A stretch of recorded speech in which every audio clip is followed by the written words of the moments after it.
Hola, ¿qué tal? Muy buenas tardes. Su servidor Armando Alpizar Aguirre, secretario de nuestra sociedad, les da la más cordial bienvenida en nombre de nuestra sociedad a este primer simposium académico organizado por nuestra sociedad, que en esta ocasión corresponde su organización a la doctora Claudia Katiuska González Valdés, presidenta de la sección de radiocirugía y radioterapia estereotáctica, que corresponde también al inicio de nuestras actividades académicas, donde tendremos 30 simposiums, 10 con las secciones de nuestra sociedad y 20 con las diferentes sedes académicas de neurocirugía en el país. De aquí la importancia de esta primera sesión, donde emprendemos, a pesar de todas las contingencias que hemos tenido con el COVID, la vida académica de nuestra sociedad debe continuar. A continuación, le voy a dar la palabra al doctor José Antonio Soriano Sánchez, nuestro presidente, para que les dé algunas palabras, se haga la inauguración del ciclo académico y en esta ocasión del simposio que corresponde a el simposio a la sección de radiocirugía y radioterapia estereotáctica. Por favor, doctor José Antonio.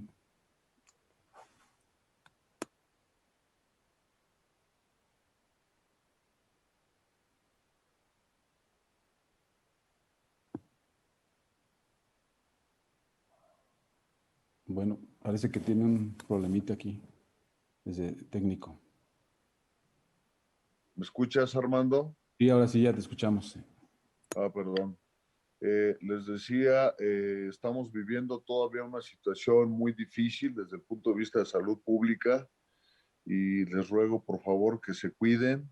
Han muerto bastantes colegas de todos los países, muchos. Esta semana murió un venezolano y la semana pasada un argentino, un brasileño. O sea, la cosa está muy crítica y por favor cuídense. Estoy contento porque hoy iniciamos de nuevo con el ciclo que ya anunció Armando y estoy seguro de que será un gran éxito. Y el día de hoy, Claudia Katiuska, en la parte de radiocirugía como presidenta de la sección, ha preparado un gran tema de debate alrededor de los schwannomas entre cirugía versus radiocirugía, un debate ya clásico que espero que con esos panelistas de lujo termine en una situación acalorada y productiva en términos de conocimiento. Así que sin más palabras, les doy la bienvenida y le doy la bienvenida a Claudia Katiuska para que presente este gran simposio. Adelante, Claudia, por favor.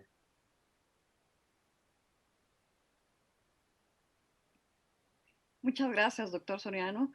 Gracias a la Sociedad Mexicana de Cirugía Neurológica, presidida por el doctor Soriano.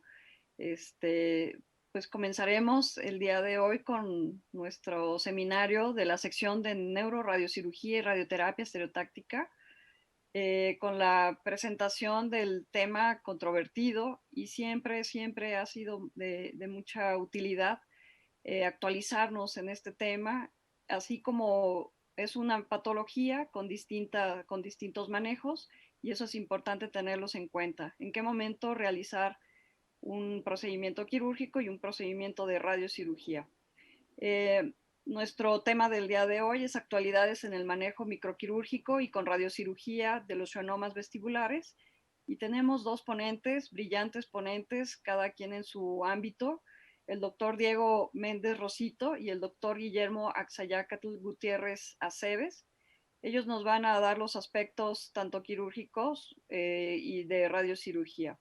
Posteriormente vamos a tener una discusión, un debate, compartir conocimientos con nuestros panelistas, que está formado por la doctora Bárbara Nettel Rueda, la doctora Marité Palma Díaz, el doctor José Daniel Salvador Ruiz González y su servidora.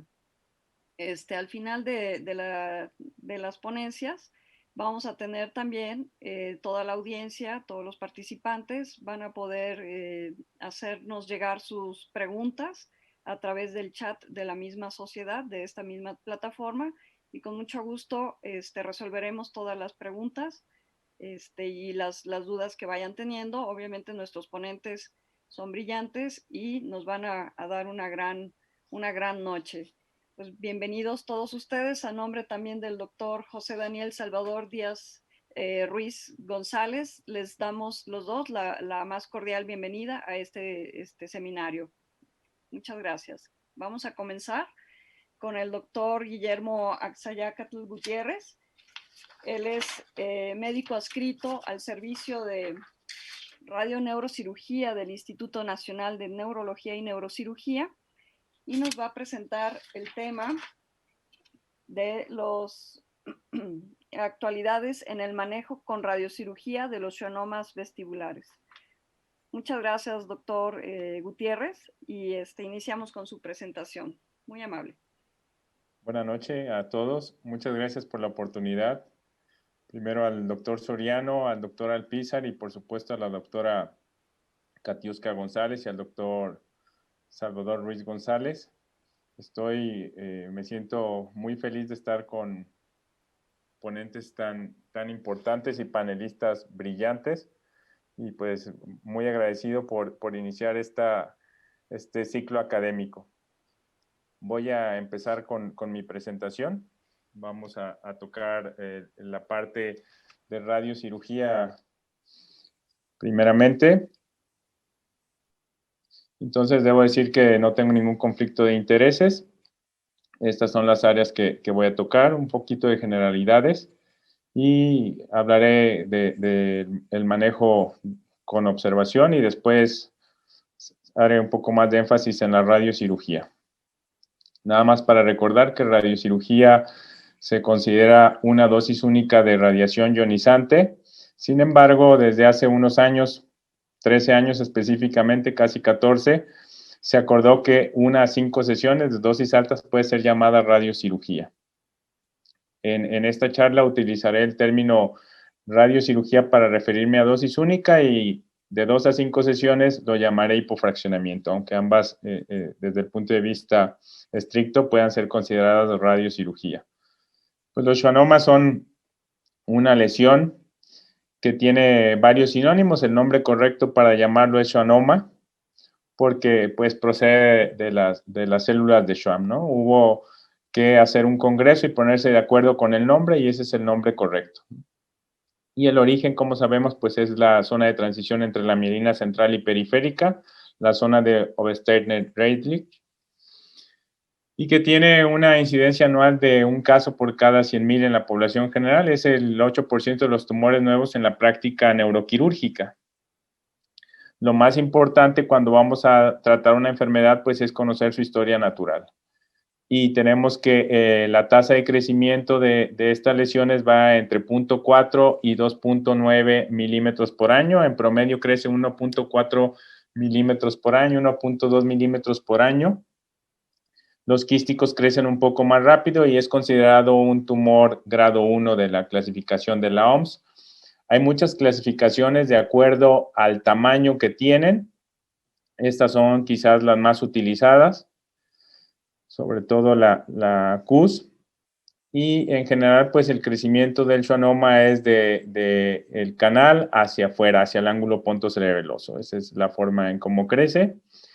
Y para nosotros en la práctica neuroquirúrgica y también en la radiocirugía es importante saber si la lesión infiltra o no infiltra. Entonces, ¿los schwannomas infiltran? No infiltran. Se adhieren firmemente, pero no infiltran las estructuras vecinas, ¿no? Eso suele ser muy importante. Y como tratamiento, pues existen varias opciones terapéuticas, entre las que tenemos vigilancia, la microcirugía, que ha sido siempre el estándar de tratamiento, y la radiocirugía como una alternativa, ¿no? Que ha tomado fuerza en los últimos años y décadas. El planteamiento de qué manera hay que tratar uno, lo podemos establecer la forma en cómo tratamos. Tiene que ver mucho con la formación, con el conocimiento, con muchas cosas. Y les voy a mostrar un par de casos. Son 2 casos de una encuesta de hace 17 años. Ambos casos son médicos. Uno es neurocirujano y el otro es un médico general. Esta encuesta es para causar empatía en los encuestados, ¿no? Ambos son médicos, entonces ahí ya se pone uno en sus zapatos. Entonces, ¿qué le harían a esto? Y la encuesta, por supuesto, fue anónima, ¿no? Para que se pudieran expresar adecuadamente. Entonces, vean aquí arriba las edades de los encuestados y las opciones terapéuticas que decidían. En este caso, de la lesión intracanalicular y en este otro que ocupa todo el ángulo pontocerebeloso, un grado CUS4. Y vean cómo hay una gran variación, aunque aparece aquí como una curva de distribución normal, ¿no? Pero digamos que hay una gran variabilidad.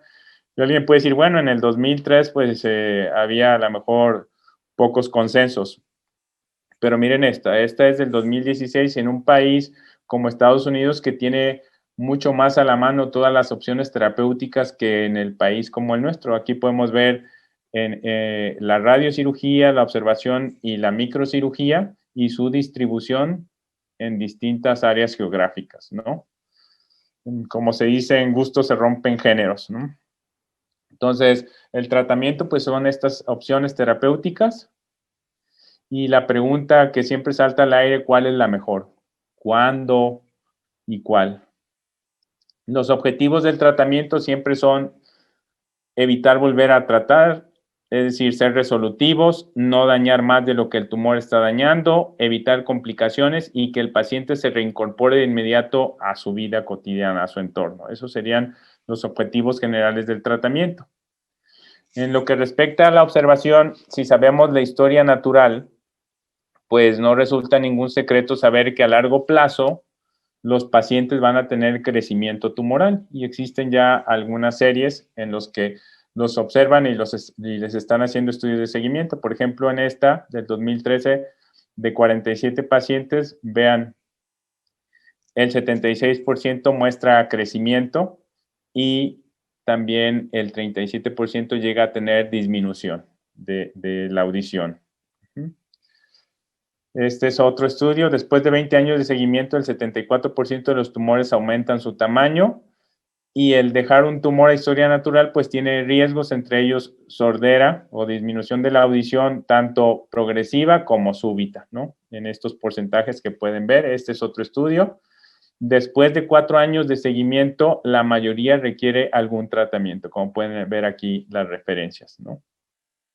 Entonces, eso es importante porque va a depender mucho de qué edad tiene el paciente. Si el paciente le detectamos un schwannoma pequeño y tiene 80 años, quizás no haya ningún problema, pero si es un paciente joven, pues ahí hay que tener en cuenta que posiblemente el paciente, su esperanza de vida en un país como el nuestro sea 74, 75 años, ¿no? Con respecto a la microcirugía, no tocaré este tema, pero el objetivo es, además de los que ya habíamos platicado, tratar de resecar todo el tumor dentro de lo posible. Y aquí hay que ser estrictos con que es la única opción terapéutica que ofrece la probabilidad de cura, entre comillas, ¿no? Que no vamos a entrar ahí en un asunto de discusión bizantina. La primer cirugía, pues, se hizo por este otoneuro, ¿no? Que afortunadamente tenemos en el panel a la doctora Marité Palma, ampliamente reconocida nacional e internacionalmente. Y que nada más cito estas imágenes porque lo que quiero que veamos es que la primer cirugía se hizo ya hace más de 100 años, es decir, se tiene mucho más experiencia con cirugía desde el punto de vista histórico que con la radiocirugía, ¿no? Entonces no ahondaré más en lo de la cirugía, eso lo va a exponer brillantemente el doctor Diego Méndez Rosito. Y con respecto a la radiocirugía, es un tipo de tratamiento que pertenece a la radiación conformal, es decir, dar un tipo de radiación de la forma que tiene el tumor, como hacerle un traje de radiación. ¿Y cuáles son los objetivos de la radiocirugía? Pues son menos ambiciosos que la cirugía. Como vimos en la cirugía, pues uno trata de quitar todo lo posible del tumor sin establecer un mayor daño. Y con respecto a la radiocirugía, lo que se busca es control tumoral, es decir, es menos ambicioso teóricamente. ¿Y qué es control tumoral? Que el tumor no crezca o que se encoja. Si solamente deja de crecer, para nosotros es éxito. Y aquí viene el primer caso tratado, vean, es en el 69. Tenemos menos experiencia histórica en la radiocirugía que en la microcirugía. Entonces, existe una clasificación de acuerdo a la respuesta del tejido ante la radiación. Eso se llama radiobiología. Y el profesor Larson hizo este artículo histórico ya hace varias décadas, en la que tenemos un tejido que es el cerebro, que responde de cierta manera, y otro tejido que responde de cierta manera a la radiación. Esa combinación que tenemos nos permite clasificarlo. Entonces tenemos un tumor que no infiltra, como vimos al principio, que solo desplaza, y que como está creciendo lento, expone muy poco su DNA. Entonces, está creciendo o se está dividiendo más lento que el cerebro, pero son relativamente parecidos. Este tipo de tumores, lo que les conviene más es darle dosis única o lo más cercano a dosis única. Entonces, este tipo de tumor lo vamos a establecer en este sentido. Eso es lo que más nos conviene. Las dosis que se usan en la actualidad son 12 o 13 grays, que aquí hay que decir que el cerebro sano es la dosis de tolerancia, es decir, es un tumor que la dosis que le damos al tumor tiene poca probabilidad de dañar el cerebro. Entonces es un tumor muy bueno para la radiocirugía. Antes se daban dosis más elevadas, se ha visto que al ir disminuyendo las dosis se sigue controlando de manera muy apropiada y se complica menos. Entonces ya hay muchos estudios sobre este tema. Incluso hay por ahí un estudio que le ha bajado un gray más. Un gray es un joule por kilogramo de energía. Y también el control tumoral es bueno, 91% a 5 años. Entonces, en la zona de la que estamos hablando en este caso, tenemos pues una estructura hermosa, una estructura muy bella que es la cóclea, ¿no? Que aquí lo vemos que cumple con la secuencia de Fibonacci. Esta estructura pues es la estructura más sensible que tenemos cerca, y cuando nosotros damos radiocirugía al borde del tumor le damos 12 grays y la cóclea tolera mucho más bajo que eso. El resto de estructuras toleran más, como podemos ver aquí. Miren, al schwannoma le damos esta cantidad de radiación que son 12 o 13 grays, y las estructuras vecinas, la única que tolera menos de esta dosis que le damos al borde del tumor es la cóclea. Es decir, entonces teóricamente la probabilidad de lastimar las zonas vecinas solamente es más común en la cóclea.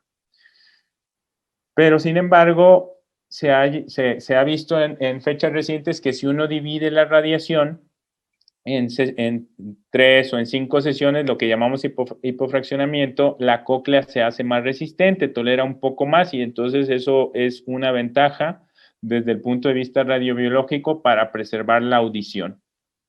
Entonces, ese es un punto muy importante. Vamos a tocar, de acuerdo al tamaño de los tumores, cuáles serían las opciones terapéuticas más adecuadas. Los tumores muy pequeños, generalmente se considera que hay que ver la edad del paciente. Si el paciente tiene 75 años y es un tumor tan pequeño y crece 1.2 milímetros por año, pues lo podemos observar. Y si crece, una buena opción es la radiocirugía.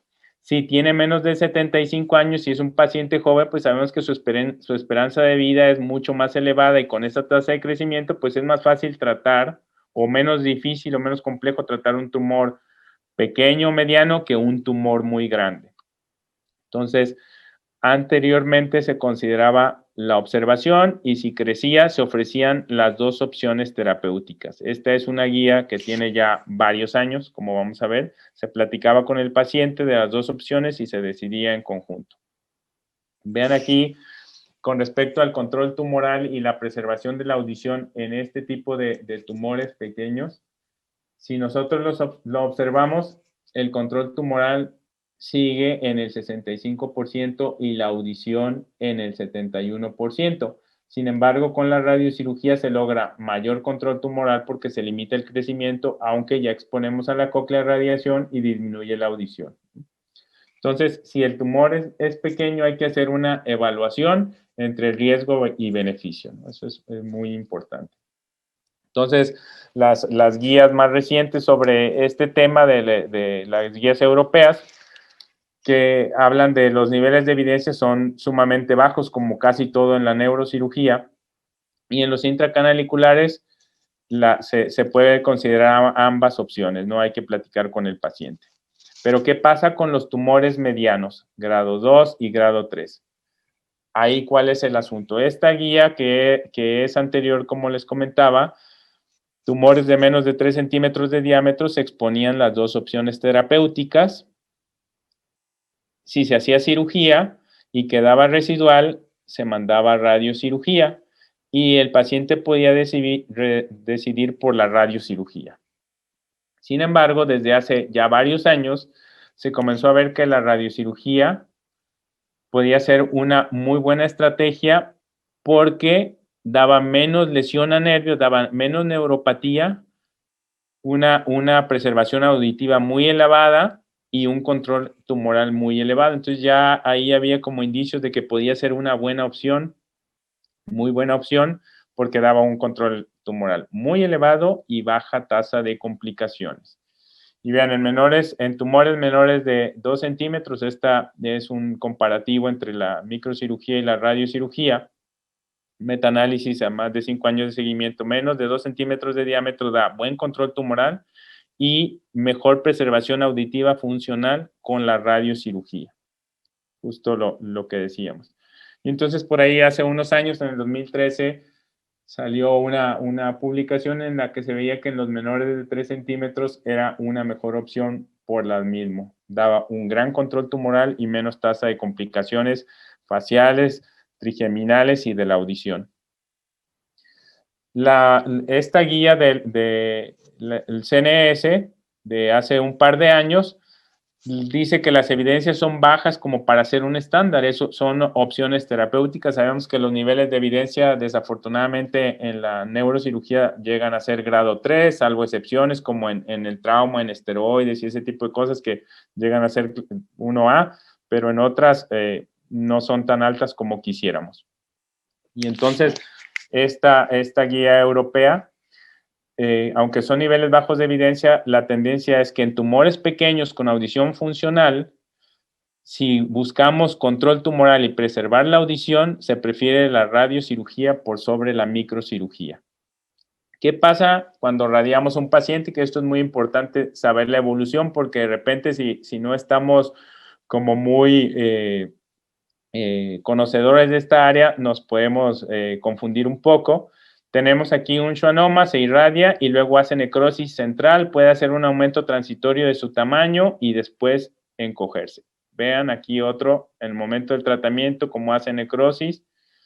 Luego parece como que aumenta, hace una pseudo progresión y después se encoge. Y así pasa con este ejemplo también de abajo. Aquí esta es una gran publicación que es raro que una publicación de neurocirugía pueda ir a una revista como el New England, pero podemos ver aquí una serie muy grande de hace ya varios años.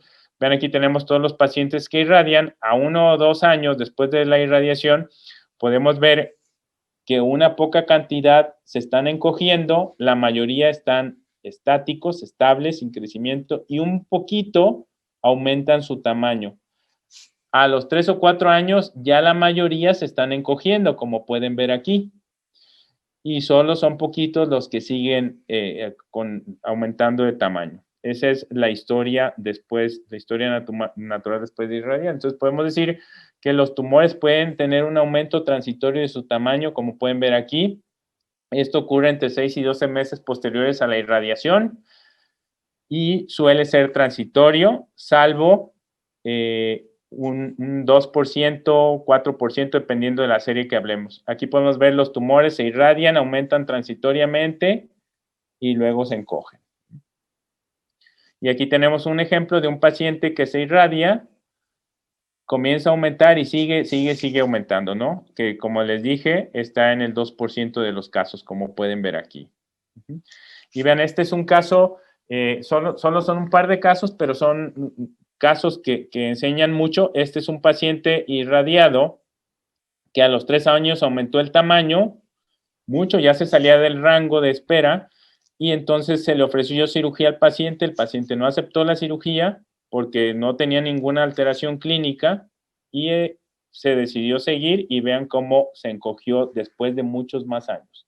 Este es otro caso igualito, vean cómo estaba inicialmente, se irradió y a los 6 años, es decir, hizo una necrosis muy tardía, le ofrecieron cirugía, no aceptó, siguió aumentando de tamaño y después se fue ya otra vez encogiendo. Entonces esto incluso abre un capítulo nuevo a más largo plazo, el seguimiento en esta pseudoprogresión, ¿no? Son casos como interesantes. Y bueno, la tasa de control tumoral esta es alguna de conjunto de series, está por arriba del 90%, generalmente 88%, pero digamos en promedio está por arriba del 90%, a 10 años ya se sabe. Aquí podemos ver en otra serie a 5 años es entre el 91 y 97%, a 10 años entre el 85 y 95%. Esta es otra igual, a 13 años de seguimiento, 91% de control tumoral. Y siempre se ha creído que los schwannomas quísticos responden menos bien a la radiocirugía. Sin embargo, ya hay estudios específicos sobre ese tópico y se ha visto que el control tumoral es igual de bueno que si fueran sólidos. Incluso en esta, que es a 5 años, es mucho más elevado que en los que no son quísticos. Y con respecto a la calidad de vida, que eso suele ser importante, podemos ver aquí las dos opciones terapéuticas cuando el paciente está fuera de trabajo y cuando regresan a trabajar, y podemos ver pues las desventajas, ¿no?, de una cirugía. La radiocirugía, por ser ambulatoria, pues el paciente prácticamente sigue su vida normal, se desconecta unos días nada más, ¿no? En cuanto a la preservación de la audición, la preservación funcional se presenta entre el 42 y el 53% de los pacientes irradiados. ¿Cuándo hay mayor riesgo de afección auditiva? Cuando el paciente tiene más de 65 años, cuando el tumor es grande o cuando se da mucha dosis a la cóclea. Cuando el paciente antes de iniciar el tratamiento tiene buena audición, lo más probable es que tenga mejores resultados de la audición. Y estos casos, a 5 años, hay una preservación hasta del 98%. Este es otro estudio con respecto a la preservación de la audición y vean, si previo a la irradiación tienen buena audición, lo más probable es que la conserven. Y lo mismo, entre más pequeño sea el tumor, menos dosis va a recibir la cóclea. Entre menos dosis demos a la periferia del tumor, menos le va a llegar a la cóclea. Así es más o menos como funciona esto. Con respecto a dar una dosis única versus un hipofraccionamiento, en algunos estudios se ha visto que hay mayor preservación auditiva dividiendo la dosis en 3 o en 5 sesiones. Aunque este otro estudio no encontró una gran diferencia entre un fraccionado y una radiocirugía. En cuanto a las complicaciones de nervios craneales en este tamaño de tumores, suele ser menor al 1%, hablando del facial y del trigémino. Y entonces, una pregunta sumamente constante es que la radiocirugía provoca malignización, que hace que los tumores se hagan malignos. Entonces, se ha visto que son casos anecdóticos con la radiocirugía. Ojo, es diferente la radioterapia. La radiocirugía es un asunto muy diferente. Se considera incluso que solo son unos pocos casos, que hay más probabilidad de que al paciente que le dimos radiocirugía le caiga un rayo a que un tumor se le malignice. Y hay que cumplir varios criterios, ¿no?, para poder pensar que esa es la causa. Entonces, son básicamente anecdóticos. Con respecto al costo, pues todos lo sabemos, cuánto cuesta el procedimiento quirúrgico, cuántos días son de hospitalización, cuántas horas o días va a estar en terapia intensiva, cuántas personas participan en el tratamiento, etcétera, ¿no? Entonces, también la radiocirugía ofrece un costo mucho más bajo. Los días que ya habíamos tocado que la persona deja de trabajar, entre la microcirugía son mayores que con la radiocirugía. Todos esos casos son cosas que tomar en cuenta. Y las tendencias, ¿qué nos dicen? Vean, aquí tenemos el uso de la radiocirugía. De color negro en las barras podemos ver la microcirugía y aquí vemos los años y el número de casos tratados por año. Y de color plata o color gris podemos ver el número de casos con radiocirugía. Conforme van pasando los años, se hace cada vez más radiocirugía que microcirugía. Esta es una serie de Austria. Vean, aquí se compran un equipo de radiocirugía y cada vez hacen más radiocirugía hablando específicamente en esta patología. Y los neurotólogos también cada vez lo utilizan más, también cada vez comulgan más con eso. Ahora vamos a ir a tocar el punto crítico sobre los tumores grandes, ¿no? ¿Qué pasa con los tumores de más de 3 centímetros? Hay que hacerles microcirugía y si queda tumor se considera radiocirugía. Si se reseca todo, vigilancia. Entonces, hay algunas tendencias a descomprimir y después radiocirugía o radioterapia. Si el tumor se puede quitar todo, se quita todo. Esa es la consideración. Pero vean las tendencias. Un grupo japonés dijo, bueno, tú dices que si el tumor mide de menos de 3 centímetros, la radiocirugía parece ser la mejor opción terapéutica. Ok, yo tengo un tumor que mide 5 centímetros. ¿Qué pasa si le quito 4 centímetros y dejo 1 centímetro? Solo el que estaba intracanalicular, el que era más difícil, la última porción que yo iba a quitar cuando ya estoy un poco cansado, qué sé yo. ¿Qué pasa si te dejo esto? Ya te lo estoy dejando en menos de 3 centímetros de diámetro. Entonces ellos hicieron un estudio piloto, como pueden ver aquí, en el 2003. Quitan este tumor que es quístico, ¿no? Quitan la parte menos difícil, digamos, dejan este fragmento y ese se irradia. Se hace radiocirugía. Y después de este estudio piloto, pues hicieron su serie de casos hace unos 5 años y vean, ya están mostrando tendencia, ¿no? Que uno como cirujano de repente dice, chin, si me hubiera detenido ahí, ¿no? Híjole. Entonces, vean lo que ha pasado con algunas series. Eso estoy diciendo, no hay niveles de evidencia todavía evaluados a conciencia, pero es como una tendencia cada vez más común, lo cual no significa que uno sea mal cirujano, sino que se está buscando preservar la función del paciente. Eso es muy importante, sobre todo para que los jóvenes vean esto, ¿no? Ya hay una revisión sistemática sobre ese tema, que eso es lo que, y vean, en estos casos se juntaron ya entre los 9 estudios 248 pacientes con este seguimiento de más de 4 años aproximadamente. El control tumoral con esta combinación es del 93%. Preservación facial elevada, 96%. Audición útil, 60% en un tumor de ese tamaño. Son resultados sumamente buenos. Y eso pues ha pasado también. Estos son casos de un compañero neurocirujano de otra institución que hace, aquí tenemos la lesión, reseca lo más posible y si ya ve que hay algo de riesgo lo deja y hacemos radiocirugía complementaria, como pueden ver el antes y el después. ¿Qué pasa con un tumor grande? Como ya dijimos, hay que descomprimirlos, pero habrá pacientes que tienen mucha comorbilidad y que se considera muy difícil la cirugía. Entonces, ¿hay alguna opción terapéutica radioquirúrgica? Vean, ya hay 3 estudios sobre el tema. Este se hace dosis única y podemos ver aquí, en esta serie hay una adecuada tolerancia. El control tumoral a 10 años es del 92%, preservación facial del 100%, solamente 5% presentó entumecimiento facial, es decir, el trigémino 5%, hidrocefalia 3 casos, acúfeno 10%, alteración en el balance 10%, dolor facial 10%.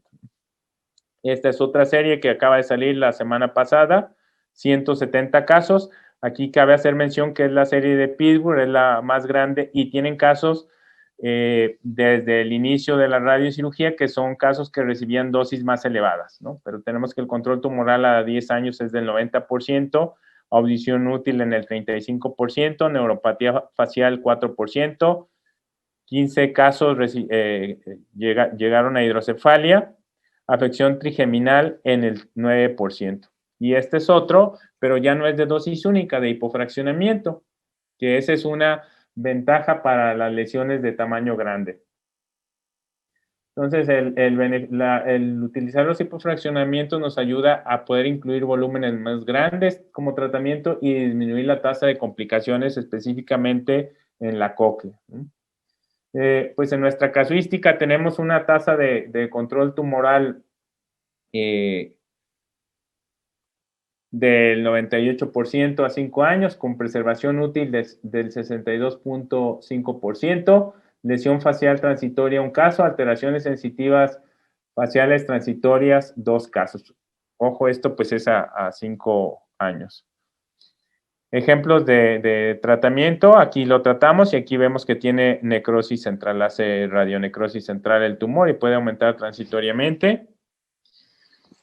Este es otro ejemplo, este es un odontólogo que no se quiso, tenía poca clínica, de hecho no tenía prácticamente clínica y era el sostén de 3 hijos que parecían médicos, ¿no? Porque tenían más de 30 años y los seguía manteniendo, entonces parecían hijos médicos. Entonces dijo, no, doc, yo no me quiero operar porque yo soy el que sostiene a mis hijos, ¿no? Entonces aquí pueden ver la evolución de este caso.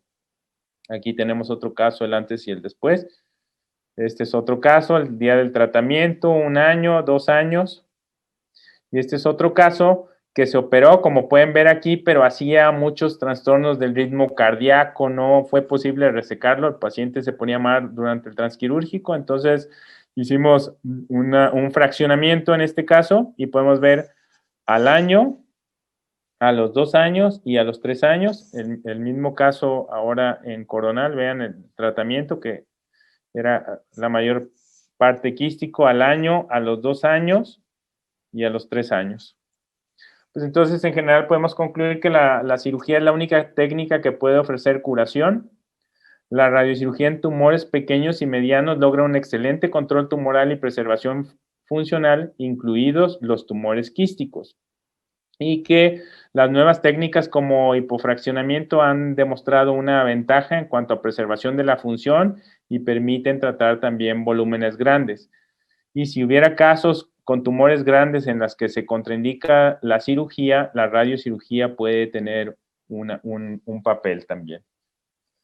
Y este es un pensamiento del doctor Mallis, que él incluso tenía un libro de cirugía en schwannomas. Entonces él decía ya en su etapa filosófica de la vida que le costó mucho trabajo convencerse que a largo plazo la cirugía iba a ser más la excepción que la regla, ¿no? Gracias.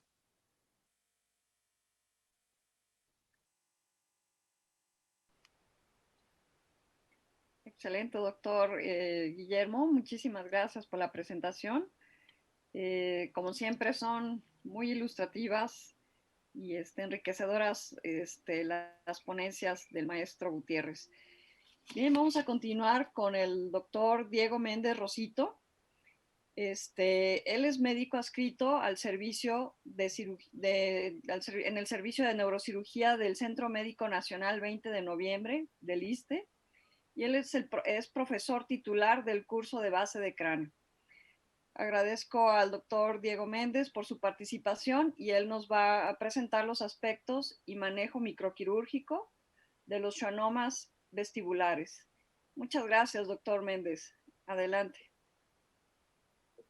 Ok, bueno, muchísimas gracias, Katiuska, por la invitación. Muchas gracias, AXA, por la excelente presentación. Gusto verte y pues sí, es muy, muy importante ahorita tener este rol, tener este balance. Creo que es de lo más importante y vamos a poner la presentación. Aquí está.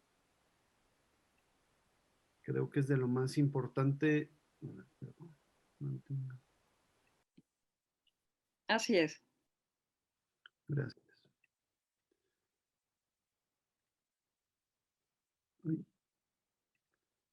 Ahí está. Bueno, pues es un honor para mí poder participar en este webinar y con distinguidos colegas. Es muy importante, creo que tener ese balance entre la parte quirúrgica, la parte de radiocirugía, las diferentes técnicas, la misma estrategia que sucede con la gente de vascular y endovascular. Creo que es importantísimo tener nosotros en el área de tumores la contraparte con el balance, digamos, con la parte de la radiocirugía y el resto de los tratamientos complementarios. Para mí, pues, es muy importante poder revisar y saber de dónde venimos. Saber de dónde venimos es fundamental para poder entender en dónde estamos parados hoy con la patología, dónde estamos parados, cómo ha sido la evolución del crecimiento del desarrollo de estas técnicas, como nos comentaba Axa. Se dice que la primera descripción era a finales del siglo XVIII, que es la primera descripción del tratamiento de un schwannoma. Y ¿cómo se llama? Y pues que en el siglo XIX se fueron, digamos, intentos para hacer una cirugía de schwannoma, pero realmente pues todo eran resultados fatales. Entonces, pues ahí sí que nadie sobrevivía y todos con muy mal resultado. Poco a poco se fue evolucionando, se definió lo que era el síndrome del ángulo pontocerebeloso y posteriormente empezó lo dividen algunos historiadores o algunos artículos que hablan de historia acerca de las dos eras. Uno es la era de Harvey Cushing, quien ¿cómo se llama? Operó su primer schwannoma en 1906, porque se decía que eran tumores tan complejos que solo los grandes neurocirujanos como Massewan, Horsley y Krauss operaban de esos. Entonces él operó en 1906, él utilizaba este abordaje. El primer caso lo mencionan que era sedente, ya después en otros los mencionaron que lo hacían ventral,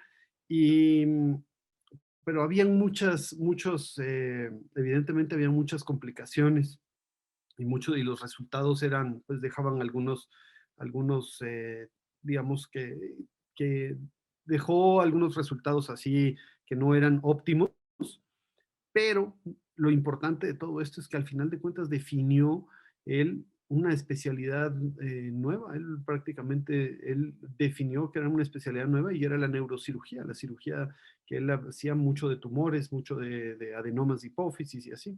Entonces, uno de sus colegas, pues, por eso menciono que eran las dos eras, la de Cushing y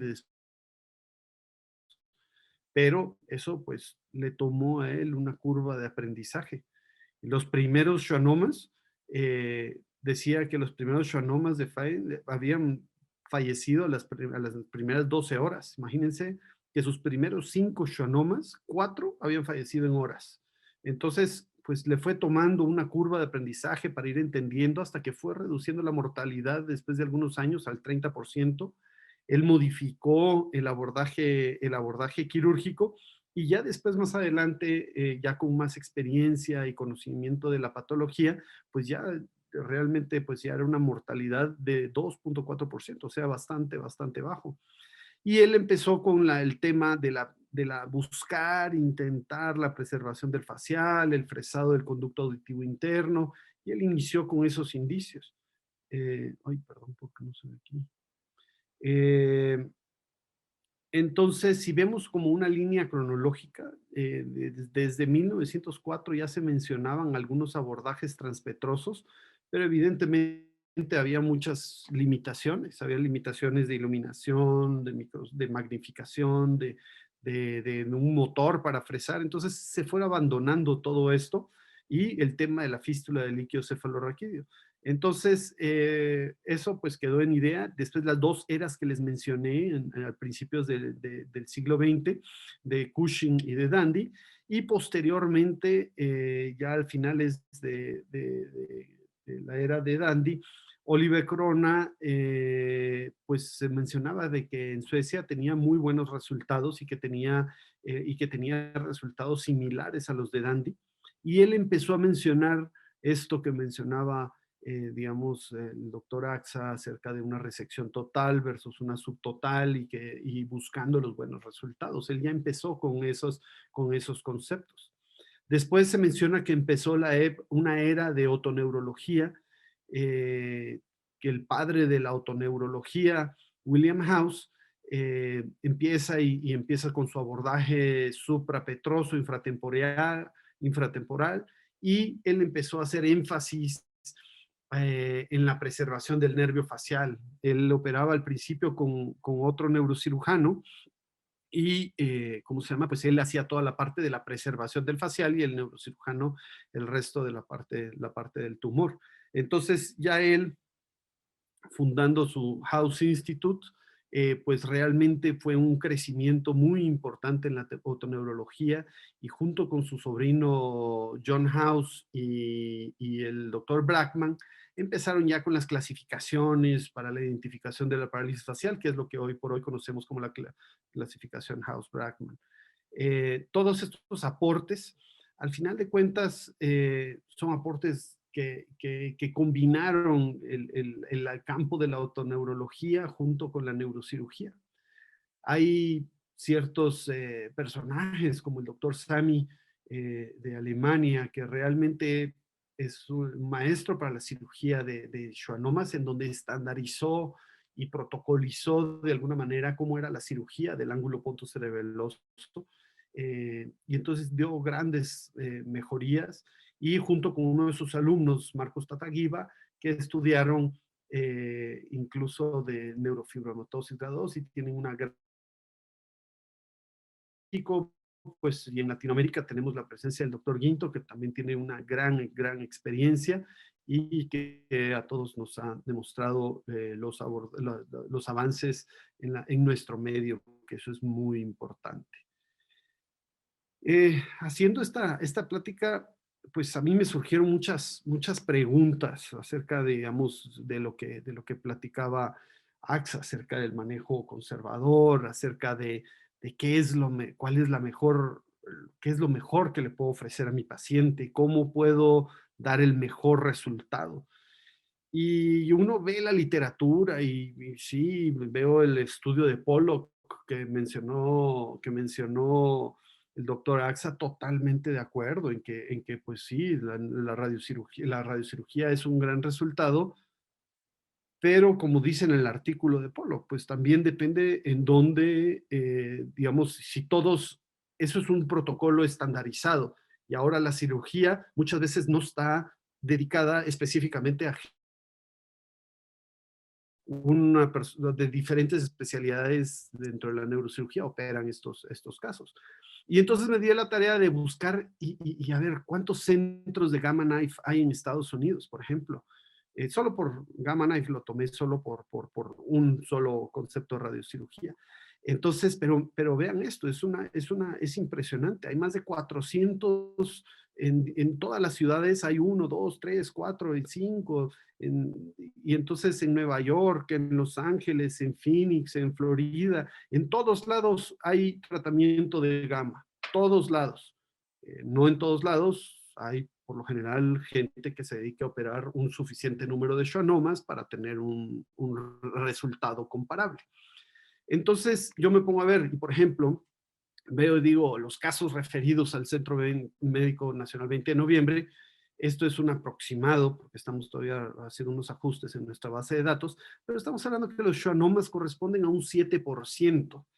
Yo digo, ¿por qué? Si en un centro médico, ¿por qué es relevante? Yo creo que hay muchos problemas en cuanto a diagnóstico, otras patologías. Entonces me generó ciertas dudas. Y por ejemplo, si yo comparo un caso 1 con un caso 2, pues todo pareciera, sí, un tumor en el ángulo pontocerebeloso, un tumor aquí, pero si ya nos ponemos a ver el caso 1 y el caso 2, pues son tumores bastante diferentes, a pesar de que la ubicación es a pesar que la ubicación es similar, el crecimiento y el origen del tumor es distinto. Evidentemente, el caso 1 es un meningioma en la región petroclival, y el otro, el caso 2, es un schwannoma. Entonces, creo que si en México, digamos, estamos hablando que en Estados Unidos, ¿cuántos centros de gamma hay? En México, ¿cuántos hay? 2. Y entonces, a veces, la referencia de pacientes o la canalización, ¿es comparable o no es comparable? ¿No? Porque muchas veces uno ve, digamos, que en ciertos lugares se operan y no es un lugar donde estandarizadamente se operen este tipo de casos. ¿Y por qué pongo estos caso 1 y caso 2? Porque es distinto. Tenemos que entender que tratar 2 tumores en el mismo sitio, el crecimiento es distinto, la patología es distinta. Y entonces creo que esa parte de la educación es algo que nos está faltando. en donde yo sé que este tumor está en la región petroclival y el crecimiento de este tumor es distinto al crecimiento de este tumor que viene, digamos, del nervio vestibular superior, ¿verdad? Entonces es distinto. ¿Y qué pasa? El caso 1, y un desplazamiento de los nervios lateralmente, ¿sí? A diferencia del caso 2, pues voy a tener los nervios facial desplazados medialmente. Entonces es diferente la estrategia. Entonces, ¿por qué insisto yo en esto? Porque son tumores distintos, se originan de lugares distintos y por lo tanto el tratamiento debe ser distinto. El abordaje es muy diferente abordar un meningioma petroclival a un meningioma, a un schwannoma vestibular. Este es un perfecto corredor, el corredor retrosigmoideo, y en este otro, vean esto, tengo los nervios desplazados, el nervio facial desplazado lateralmente y los nervios bajos desplazados ventralmente. Entonces, tengo diferentes corredores. Entonces, es muy importante. Es muy importante entender si un tumor crece en las diferentes áreas, dependiendo también la biología del tumor, y entonces tengo que saber en dónde, cómo es el crecimiento para saber cuáles son los corredores quirúrgicos que yo debo de hacer. Si, por ejemplo, tengo este tumor, entonces yo sé que este tumor va a estar localizado en esta área. Y entonces en este tumor, pues es una buena idea que utilizar una combinación de un abordaje utilizando el hueso temporal, la mastoides, y entonces hago una mastoidectomía para poder identificar en este caso un corredor retrolaberíntico. Aquí identificamos el nervio facial y como lo vemos, digamos, en este caso estamos, la posición es distinta. Aquí tenemos el seno sigmoides, aquí tenemos el seno sigmoides, aquí tenemos el seno petroso superior. Aquí, en este caso, no hicimos un fresado evidentemente del nervio facial, pero hicimos un fresado para exponer el espacio retrolaberíntico. Veo que aquí en este punto yo ya tengo la inserción del tumor, yo ya tengo el origen del tumor y entonces yo ya puedo aquí estar devastando el tumor, lo voy devastando. Y entonces, si ustedes se dan cuenta, pues yo no tengo aquí ninguna posición de los nervios. Estoy trabajando directo sin tener molestias, sin tener problemas con la parte de los nervios, sin tener problema con los nervios craneales. Entonces, aquí, como pueden ver, estamos haciendo utilizando este corredor transpetroso, utilizamos el aspirador ultrasónico.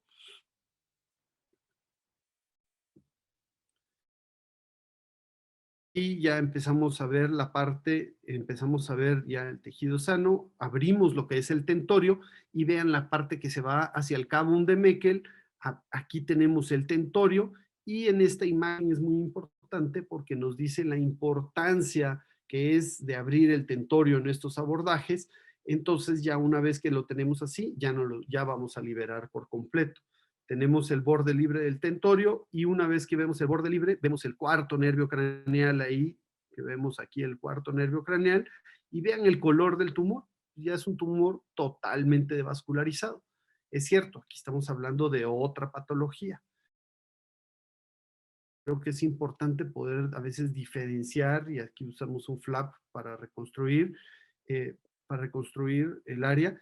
Tenemos al tiempo un pequeñito aquí que lo estamos siguiendo, pero la paciente está sin un solo déficit neurológico.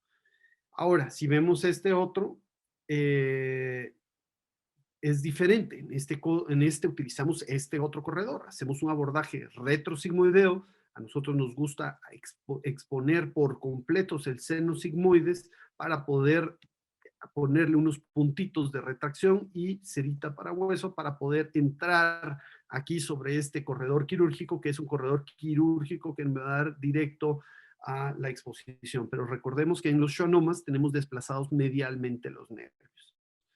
Aquí en este caso tenemos aquí lo primero que hacemos es identificar los nervios craneales bajos y después el nervio facial. Una disculpa que este es caso de esta semana, no tenemos la resonancia, pero el paciente, a lo que voy, es lo importante es de que está con oclusión,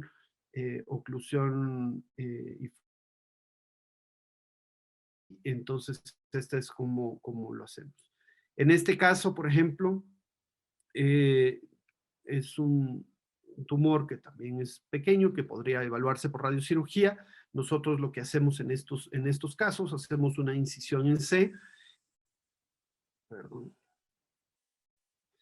Como les había mencionado, tenemos el seno sigmoides aquí, tenemos la exposición, aquí ya tenemos todo lo que es el tumor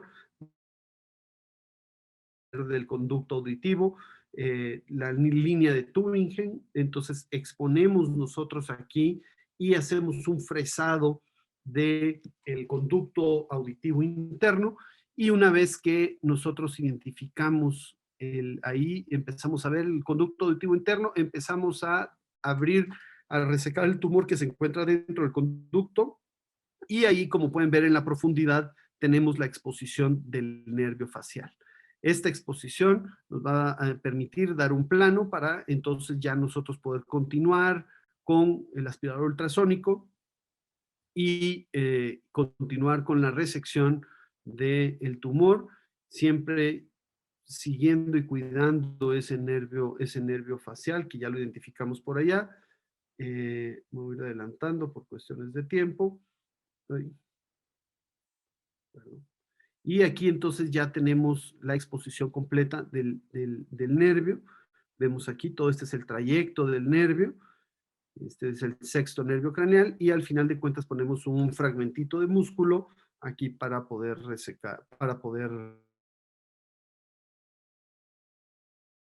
siente en el postoperatorio, el resultado bastante bien. Este es otro caso bastante similar, la técnica es exactamente la misma, una discreta paresia, pero pues como se mencionó, el paciente pues está prácticamente curado en el seguimiento. Y también hay tumores pequeños en donde hacemos la exacta misma técnica, podemos ver que tenemos el residuo, tenemos aquí el tumor expuesto, y una vez que ya lo resecamos ya tenemos la completa exposición del tumor y el paciente se encuentra con adecuada evolución. Hay tumores grandes en donde estos tumores podemos ver que son tumores bastante extensos, en donde pues se vuelve un poquito más,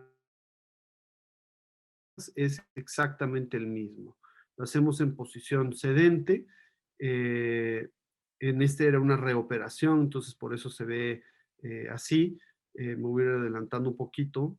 Hacemos un debulking central, muy importante. Hacemos el fresado del conducto auditivo interno, y este fresado es importante para poder ir exponiendo la parte del tumor, ir devastando la parte del tumor. Aquí entonces empezamos ya a continuar con la resección, y aquí llegamos a un momento en donde ya empezamos a ver la aracnoides por aquí en la parte más baja. Siempre es muy importante la adecuada monitorización. Aquí podemos ver que ya tenemos un plano, y aquí tenemos el nervio facial en su resultado final. Este es el resultado de la resonancia postoperatoria inmediata, la preoperatoria, la postoperatoria. Este es la paciente en el postoperatorio inmediato, segundo día. Podemos ver que tiene una discreta paresia, pero tiene función. Entonces esto ya después, 2 semanas postoperatorio, vemos que ya es bastante menos, ya con bastante mejoría, y a los 3 meses pues ya está prácticamente con un resultado. En esta paciente tuvimos un terrible problema con una fístula de líquido cefalorraquídeo por el fresado, pero no todo es así. Tenemos lamentablemente nuestros anteriores, pero estamos llenos de pacientes con parálisis facial, y entonces entender la patología de esta manera, creo que nos ha mejorado los resultados conforme han ido pasando los años. Al final de cuentas, esto es algo muy básico, pero pues en mi forma de pensar, lo peor que podemos hacer es un facial con un facial afectado y con tumor residual. Perdón, esto es no conservado, es afectado, con facial afectado y tumor residual. Esto es evidentemente pueden haber defunciones y eso sería lo peor. Un resultado intermedio, siempre la preservación del facial y con un tumor residual, y se puede complementar con radiocirugía, o un resultado óptimo que es con facial conservado y sin tumor residual. Creo que tenemos que empujar para que nosotros como médicos, como sociedad, como todos, empujar para que todos los resultados se combinen junto con la radiocirugía o con una buena cirugía para estar de este lado hacia acá, siempre con un facial conservado y con o sin tumor residual, pero siempre lo más importante es la función, lo más importante. Entonces, quiero concluir con esto, en que la cirugía de schwannomas vestibulares debe ofrecer el mejor resultado funcional para el paciente. Eso ya estamos en una situación en donde ya no es aceptable una cirugía de schwannomas con un resultado negativo en cuanto a la función del facial. Es muy importante eso. El manejo híbrido, como mencionaba el doctor Axa, es una gran alternativa en los tumores con adherencias y que a pesar de la vigilancia que crezcan, siempre insistiendo en la adecuada función neurológica, y es decir, del aprendizaje de la cirugía de estos tumores es muy larga y es muy minuciosa. Entonces, es muy importante dedicarle y entregar siempre tu mejor esfuerzo para tratar de que al paciente le vaya de la mejor manera y uno estar mejorando. Y pues nunca dejarse de preparar. Y la única manera en que realmente pues yo humildemente lo hago es con mi equipo de fellows. Es la única manera en que uno puede seguir adelante preparándose y tratar de seguir mejorando el resultado para tratar de ofrecer a nuestros pacientes y a los pacientes de ellos también el mejor resultado en un futuro. Pues muchas gracias y muchas gracias por la invitación. Espero que haya sido de provecho. Muchas gracias, doctor Diego Méndez. Excelente presentación. Te agradezco mucho. Tenemos mucho aprendizaje de tu ponencia. Y bueno, pues abramos este debate, estas opiniones. Presento de nuevo a nuestros panelistas. Tenemos a la doctora Bárbara Nettel Rueda, médico adscrito al Servicio de Neurocirugía del Hospital de Especialidades del Centro Médico Nacional Siglo XXI. Muchas gracias, doctora, por acompañarnos. Tenemos a la doctora Marité Palma Díaz. Ella es médico adscrito al Servicio de Neurootología del Instituto Nacional de Neurología y Neurocirugía y miembro del Centro Neurológico del Centro Médico ABC Santa Fe. Muchas gracias por su participación y en unos momentos nos acompañará el doctor Salvador Ruiz González. A los asistentes pueden ingresar sus preguntas a través de la plataforma y así poder también transmitir sus inquietudes a nuestros ponentes para que quede muy claro este tema de realmente lo conocemos todos. Sin embargo, siempre existe en algún momento la pregunta, ¿no? ¿Qué es lo mejor para el paciente? Y eso es a lo que vamos en este seminario. Bien, lo acaba de mencionar el doctor Guillermo y el doctor Diego, y coincido con ellos que es importante tener la conciencia de qué es lo mejor para el paciente y para la calidad de vida del paciente. ¿Sí? Seleccionar bien a nuestros pacientes para cierto tipo de tratamiento, creo que esta es la noche para poderlo comprender. Vamos a empezar con la doctora Bárbara Nettel. ¿Algún comentario para los ponentes, doctora, alguna pregunta que usted tenga, alguna cosa de controversia o alguna observación que también su experiencia, que es grande, nos pueda compartir. Gracias. Buenas noches a todos. Bueno, felicito primero a AXA y a Diego por sus presentaciones, estuvieron excelentes. Y sí tengo una pregunta para Diego. Él comentó al final de su presentación bueno, al menos eso entendí yo, que había hecho como una modificación en la técnica para tener una mejor preservación del facial. Y quisiera preguntarle ahorita más o menos en la actualidad, eh, si él tiene evaluado cuál es su preservación de la función facial en los pacientes manejados con tratamiento quirúrgico. Muchas gracias, Bárbara. No es una modificación de la técnica, eso realmente pues es la línea, la curva de aprendizaje realmente. Como mencionaba, realmente en el Centro Médico 20 de noviembre, pues tenemos una gran referencia de tumores de base de cráneo, pero por algún motivo extraño, tenemos mucho más, por ejemplo, de meningiomas petroclivales y de así, que de schwannomas. Y entonces la curva de aprendizaje se ha ido combinando con las diferentes patologías, que estamos tratando. Ahorita no tengo un número exacto porque estamos esperando hacer la diferencia de los 5 años recientes a los 5 años posteriores, en donde ha sido muy evidente, donde esa curva de aprendizaje ha ido hacia una franca mejoría.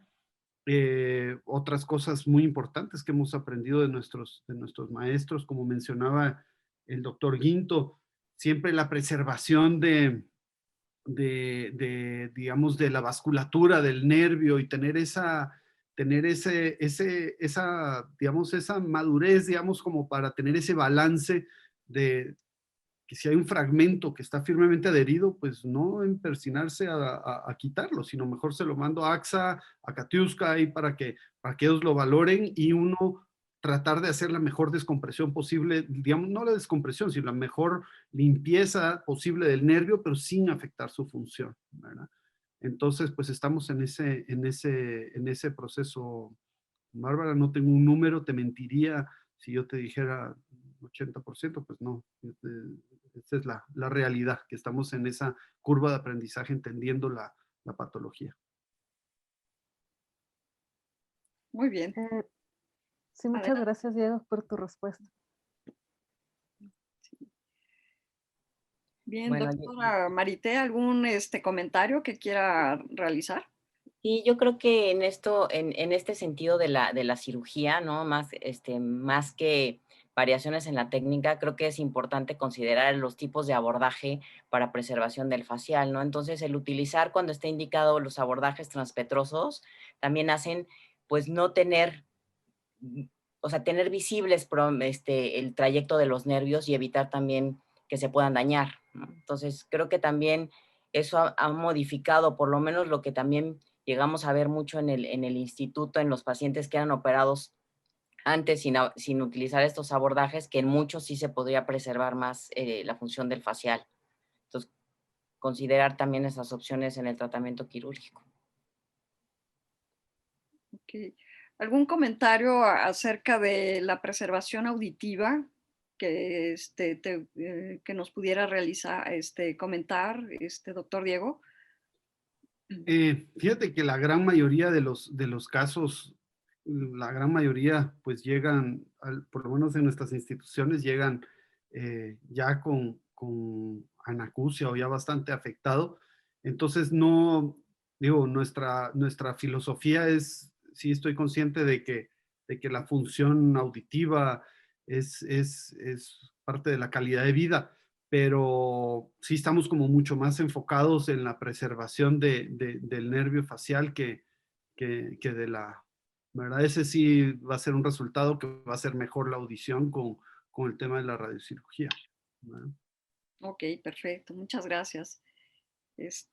Doctor Guillermo, ¿algún comentario acerca de la preservación que ustedes han visto en el instituto o en la práctica de la radiocirugía, de la preservación auditiva antes y después? Porque antes se utilizaban unas dosis muy altas y como todo, ¿no? Fue bajándose la dosis y fue prácticamente mejorando esa parte de que también es calidad de vida, ¿no? Sí, con respecto a la preservación de la audición, sí hemos tenido algunos cambios. Hubo algún momento en el que solo podíamos dar o dosis única o un fraccionamiento largo en estos tumores, pero desde hace ya unos años, con el nuevo equipo, nos permite hacer hipofraccionamientos. Y entonces ahora, cuando un paciente preserva audición, usamos hipofraccionamientos, que esos dan una mayor ventaja en cuanto a la preservación de la audición, un poquito más que si damos dosis única. Entonces estamos, aunque el tumor sea pequeño, si tiene preservación de la audición funcional, le damos un hipofraccionamiento en ese afán. Logramos el mismo control tumoral y damos menos lesión a los nervios, en este caso a la audición, que si fuera dosis única. Entonces, sí hemos hecho ese cambio de unos años para acá. Ok, perfecto.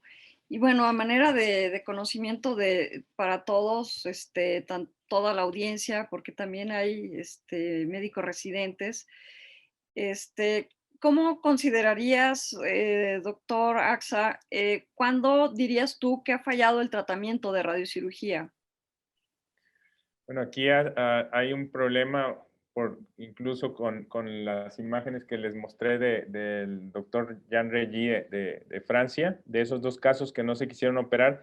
En general se considera que cuando se irradia un paciente puede hacer pseudoprogresión, que generalmente se consideraba a los 9 meses el pico de la pseudoprogresión, pero antes se decía que podía ser entre 6 y 12 meses. Las últimas publicaciones ya dedicadas exactamente a pseudoprogresión, que ha habido un par en los últimos 2 años o 3 años, dicen que no se debe de tomar una decisión de considerar falla terapéutica más allá de de 3.5 años después de irradiado. Es decir, si a los 3 años vemos que todavía está grandecito, que como que progresó, todavía no se puede considerar que falló el tratamiento, porque hay pseudoprogresiones todavía a ese tiempo. Entonces, la consideración en este momento es 3.5 años, que antes de eso no se diga que ya progresó. Hay que ver eso con cuidado.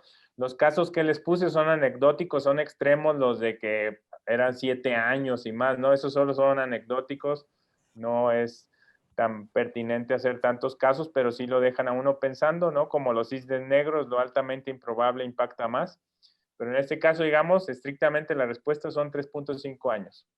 Excelente. Sí, eso también es un punto importante de que todos estemos enterados de que no porque veamos un crecimiento debido a la forma de actuar de la radiación dentro del tejido que va formando necrosis dentro del tumor, corramos o a volver a radiar o a la cirugía, sino tener la paciencia de esperar para no dañar al paciente también, ¿verdad? Perfecto. Y ¿alguna experiencia, doctor Méndez, acerca de si ha hecho algún tratamiento quirúrgico en pacientes radiados, en schwannomas vestibulares? No, no tengo experiencia de pacientes radiados y que opere posteriormente. Generalmente es a la inversa. Si hay algún residual o alguna adherencia muy firme al tallo, pues lo enviamos ahí al complemento con radiocirugía. Perfecto, ok. ¿Algún comentario que tenga, doctora Nettel? Sí me gustaría hacerle una pregunta, Axa. ¿Tú crees que, o bueno, tú consideras que la tendencia en los pacientes con schwannomas pequeños, menores de 2 centímetros, que tienen la función auditiva preservada, más que darles el tratamiento de radiocirugía en una sola dosis, vaya a ser poco a poco tendiendo hacia el hipofraccionamiento, precisamente para tener mayor control y mayor preservación de esta función?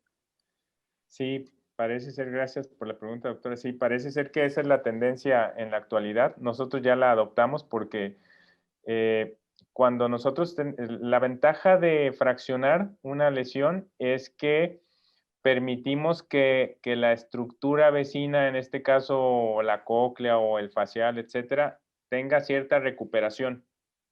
Esto es parecido cuando uno va a comprar un coche o una casa. De contado a lo mejor se desgasta mucho, pero lo puede dividir en 3 pagos o cosas así. Es una situación así parecida.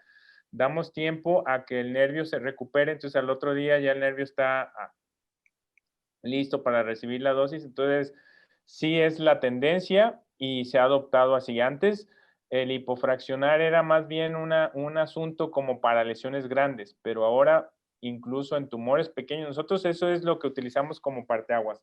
El paciente tiene una lesión pequeña, sí, se antoja para dosis única por el tamaño, etcétera, pero su audición es funcional. Lo hipofraccionamos. Exactamente, le damos 3 sesiones o 5 sesiones. Generalmente, los estudios dicen, recién se revisó hace unos meses, no hay diferencia entre 3 y 5 sesiones, pero la mayoría son 3 sesiones de 6 grays. Entonces, con eso se preserva más la audición y no se sacrifica control tumoral. Así es. Perfecto. Bueno, tenemos unas Gracias, Axa. preguntas de nuestra audiencia.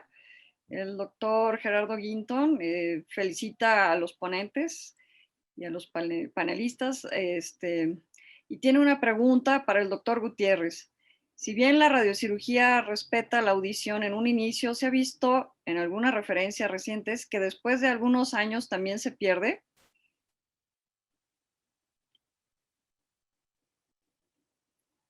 Pregunta para AXA. Se cortó un poco, no escuché la pregunta. ¿Que se Ok. pierde qué? La repito, si bien la radiocirugía respeta la audición en un inicio, se ha visto en algunas referencias recientes que después de algunos años también se pierde. Sí. Ujú. La audición, conforme van pasando los años, va habiendo más pérdidas. Sin embargo, ya a 10 años se ha visto que de acuerdo a la dosis que se haya empleado y la audición previa que tenga el paciente, el volumen, la dosis que recibió la cóclea, es el nivel de preservación auditiva. Por supuesto, eso es importante. Aquí, una de las ventajas, nosotros que hacemos neurocirugía y radiocirugía, una de las ventajas es cuando uno entra a operar un paciente y sale y luego ve las complicaciones en el postquirúrgico. Y en la radio hay que esperar más tiempo también para las complicaciones, por supuesto. En este caso, a mayor tiempo, y pasa también con los adenomas de hipófisis, con el panhipopituitarismo, los resultados de complicaciones se van viendo a más largo plazo. Sin embargo, a pesar de eso, la función en las últimas publicaciones que se ha visto cuál es la tolerancia real de la cóclea, que eso ha sido también un asunto de maduración, al igual que pasa con la cirugía. Antes se consideraba que la cóclea toleraba dosis de 6 grays, de 8 grays, de 10 grays en dosis única. Y en fechas recientes ya se estableció que la tolerancia son 4.2 grays. Entonces ya se tiene más ese cuidado. Y eso es muy difícil de lograr cuando damos dosis única, si está sumamente cercano a la lesión de la cóclea. Entonces, ¿qué es lo que tiene que ver con el grado de preservación de función? ¿Qué tan grande está el tumor? ¿Qué dosis le dimos a la periferia? ¿Cuánto tenía de audición previo a la radiación? ¿Y cuánto recibió la cóclea? ¿No? Sí, por supuesto que sí se va perdiendo, pero aún así con las técnicas actuales sí hay una preservación, podríamos decir, afortunada, buena. Excelente. Gracias. Doctora Marité, ¿algún comentario que quiera agregar? Bueno, en este punto de la pérdida auditiva, sí hemos visto también que secundario a la radiación, los pacientes que tienen pérdida auditiva, sobre todo en los primeros 2 años, es importante que en ese momento nosotros le demos el tratamiento con dosis terapéutica de esteroide porque sí hemos logrado mejorar la audición en esos pacientes y también el tinnitus, ¿no? Que llega a ser algo incapacitante para los pacientes. Si dejamos pasar más tiempo, esa audición ya se perdió y no podemos tener ningún cambio relevante. Pero cuando inician con la pérdida auditiva, incluso en los primeros años, sí, en la mayoría de los pacientes podemos rescatar y volver al nivel de audición que tenían. Ok, excelente, muchas gracias. Perfecto. Tenemos otra pregunta del doctor Raúl Hernández Sandoval. En relación a la afectación del séptimo par, ¿cuánto en la experiencia quirúrgica le es útil el neuromonitoreo transquirúrgico para limitar el potencial daño de la resección tumoral? Para el doctor Diego. Sí, totalmente de acuerdo. Parte de lo que se mencionaba acerca de cómo protocolizar de alguna manera los casos, es de que son todas las etapas, ¿no? O sea, desde una adecuada posición, una adecuada anestesia, un adecuado manejo de los líquidos y adecuado manejo de las cisternas.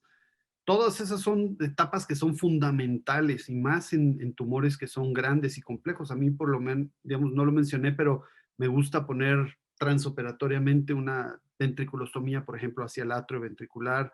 Entonces, todo ese manejo trans es importantísimo.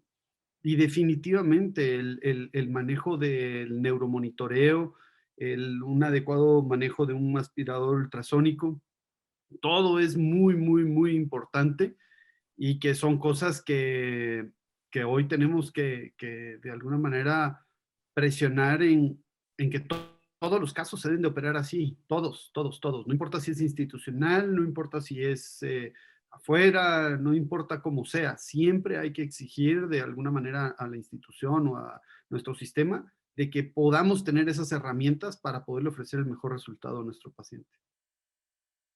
Perfecto. Aquí también tenemos un comentario y una pregunta de la doctora Lisbeth Sandoval Olivares. Felicita a los ponentes por sus excelentes pláticas y tiene una pregunta para el doctor Axa. ¿Cuál es el esquema de hipofraccionamiento que más ha utilizado, doctor? El esquema que más utilizamos es 3 sesiones de 6 grays, es decir, 18 grays en 3 sesiones. Recién salió una publicación de radiocirugía fraccionada con acelerador, que son 3 los esquemas que utilizan. Utilizan el que acabo de comentar, que es el más utilizado a nivel mundial. Utilizan otro que son 3 sesiones de 7 grays y utilizan otro que es de 5 sesiones de 5 grays, 25 en 5, y ellos no encuentran diferencia significativa entre esos 3 fraccionamientos. Nosotros usamos más el de 3 fracciones de 6 grays. Ok, perfecto. Muchas gracias. El doctor Víctor García Navarro tiene una pregunta para doctora Palma. ¿Qué caso considera candidato a un abordaje transpetroso y si cree que es subutilizado? ¿Qué opinión tiene, doctor? Sí, la verdad es, quizás subutilizado, ¿no? Cuando en la parte de neurocirugía, ¿no? Porque están más habituados al abordaje retrosigmoideo. Sin embargo, pues los abordajes que están indicados, por ejemplo, en una preservación auditiva, en un paciente con un tumor pequeño, tendríamos que utilizar un abordaje de fosa media y ahí sí, con monitoreo también de potenciales auditivos, podríamos preservar la audición. Aunque comparado esa técnica quirúrgica con la parte de radiocirugía, pues hemos visto pues mejores resultados con la radiocirugía, ¿no? Y eso siempre pues también se tiene que considerar. Y en cuestión de los abordajes pues transpetrosos que más podemos utilizar, el abordaje retrolaberíntico también puede ser una opción en un paciente con una audición útil. Sin embargo, muchas veces, dependiendo de la anatomía del paciente, no nos da un espacio adecuado para la resección tumoral.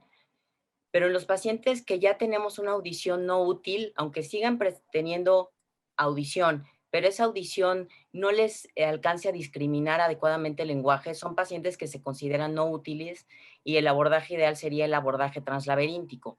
y prácticamente, pues aunque sean tumores grandes, en el abordaje translaberíntico se puede resecar la totalidad del tumor con preservación también del nervio facial. Claro, todo va a depender de la experiencia del cirujano, ¿no? Hay, como menciona el doctor Guinto, que tiene una serie muy grande con abordajes retrosigmoideos y con preservación del facial, está esa otra opción. Pero si el abordaje transpetroso, pues, per se, por la anatomía, tenemos menos riesgo de daño. Ok, excelente. Muchas gracias, doctora Marité. Yo Sí, quisiera Axel. hacer un comentario, si me permiten. Claro. Yo creo que la mayor parte de los neurocirujanos, si tuvieran la posibilidad de amasar casos como lo han amasado los grandes del mundo, lograrían resecciones tremendas, ¿no? Buenísimas. Pero desafortunadamente es una patología, como ya la analizó perfectamente el doctor Diego Méndez.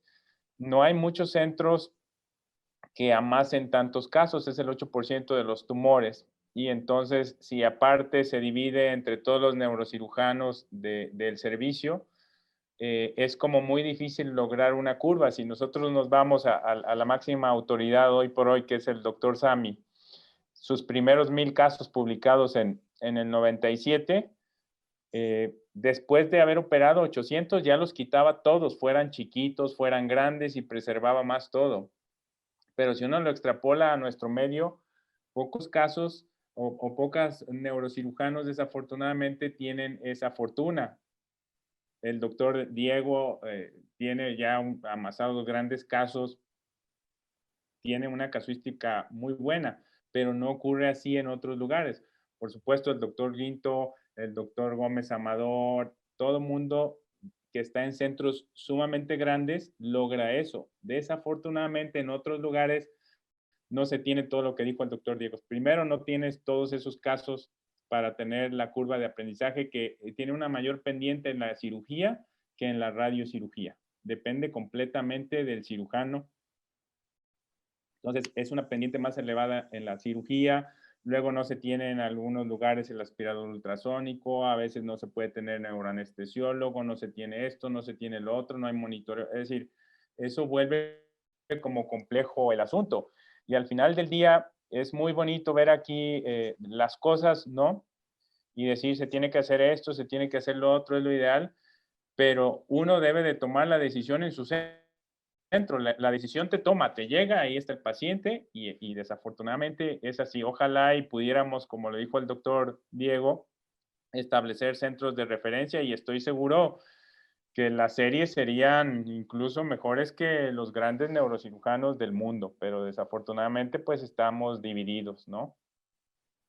Excelente, así es. Yo lo único que le agregaría a eso que dijo AXA de que hace falta que el navegador y que el aspirador y esto, es la dedicación también, ¿me entiendes? Es importantísimo en estos tumores que uno no puede, tengo que salir corriendo porque tiene prisa, porque hay algo, no sé, hay que dedicarse a estos pacientes, hay que dedicarse al